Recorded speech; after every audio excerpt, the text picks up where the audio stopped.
जनपद वाराणसी के विधानसभा क्षेत्र के पंडरा के स्वतंत्रता संग्राम सेनानियों के ग्राम यावा का सौंदर्यीकरण एवं पर्यटन विकास कार्य हेतु उत्तर प्रदेश पर्यटन विभाग द्वारा जहां प्रशासकीय एवं वित्तीय स्वीकृति प्रदान की गई है। कार्यदायी संस्था उत्तर प्रदेश द्वारा प्रोजेक्ट कॉर्पोरेशन लिमिटेड इकाई 3 वाराणसी द्वारा किया जाएगा, जहां पर यावा ग्राम के 24 स्वतंत्रता संग्राम सेनानियों जिन महिलाएं भी शामिल। आज किस लिए प्रेस कॉन्फ्रेंस थी? मैं समझता हूं कि विधानसभा का सत्र हमारा 2 तारीख को समाप्त होना था, वो 1 तारीख को समाप्त हुआ। एक मेरे लिए बड़ी खुशी की बात थी कि एक लंबे समय से मैं मांग कर रहा था कि हमारे पिंडरा विधानसभा क्षेत्र में करखियाव एक गांव ऐसा है जिस गांव में 24 स्वतंत्रता संग्राम सेनानी एक ही गांव में है, जिसमें महिलाएं भी सम्मिलित हैं। ऐसे गांव का और ऐसी चीज़ों का जब उल्लेख मैं माननीय मुख्यमंत्री जी से किया तो माननीय मुख्यमंत्री जी के भी मन में आया कि एक गांव में 24 स्वतंत्रता संग्राम सेनानी हों तो उसको निश्चित उसको आगे बढ़ाना चाहिए, उस गांव को में कुछ काम करना चाहिए। फिर मैं कहा कि पर्यटन के लिए महाराज जी मैं कुछ काम करना चाहता हूँ। उन्होंने कहा कि बनाओ प्रोजेक्ट एक।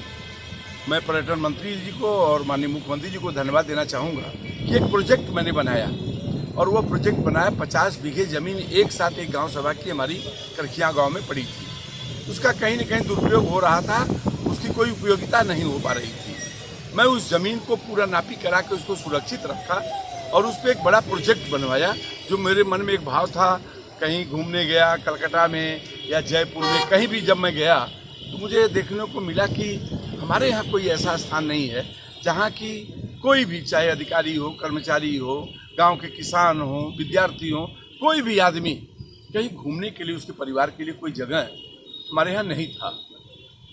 मेरे मन में आया कि क्यों न इसी को मैं पर्यटन के दृष्टि से एक अच्छा स्थान इसको मैं बनाऊं, और वही दृष्टि से मैं इसका एक प्रोजेक्ट तैयार किया।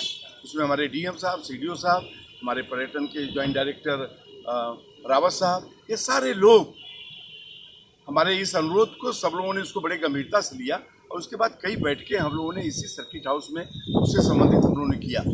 जब वो बैठक किया तो उसका एक प्रारूप तैयार हुआ और उसमें मेरी जो दिली इच्छा थी कि कम से कम 5-10 एकड़ में एक झील बने, उसमें हमारे वह नाव जो है ये सब चीज़ें चलें, उसमें पार्क एक बने, बड़ा पार्क बने जिसमें लोग टहलें। तो इस तरीके की एक प्रारूप हमने तैयार किया और दिल्ली के आर्किटेक्ट और यहाँ के आर्किटेक्ट ने मिल करके एक बड़ी योजना बनाई जो करीब 20 करोड़ रुपए की थी। और उसका प्रपोजल हम जब यहाँ से भेजे तो मैं समझता हूँ कि उस प्रपोजल को स्वीकार कर लिया गया और 18 करोड़ 25 लाख रुपया उसको सेंक्शन हो गया। और वही सेंक्शन का लेटर जब मुझे प्राप्त हुआ तो मुझे बड़ी खुशी हुई। मैं अपने विधानसभा क्षेत्र में एक और बड़ा काम फिर करने जा रहा हूँ और मैं समझता हूँ इस महीने के लास्ट में माननीय पर्यटन मंत्री जी के हाथों से उसका शिलान्यास करा दूंगा।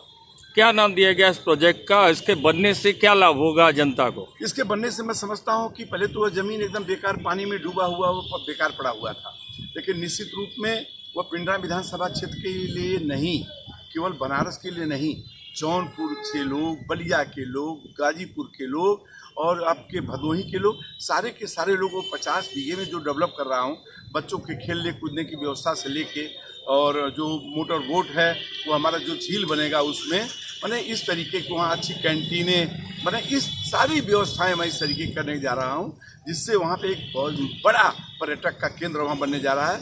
उसमें सारे लोग वहाँ पे एक घूमने का एक बहुत ही मनोरम एक अच्छा स्थान वहाँ बनने जा रहा है। क्या प्रोजेक्ट को नाम क्या दिया गया है? उस प्रोजेक्ट का स्वतंत्रता संग्राम सेनानियों के नाम पे एक पार्क को डेवलप किया जा रहा है। उसका देखिए क्या नाम लोग देते हैं। क्या उस गाँव वासियों को रोजगार की भी उसमें कुछ? उसमें कौन सा रोजगार है?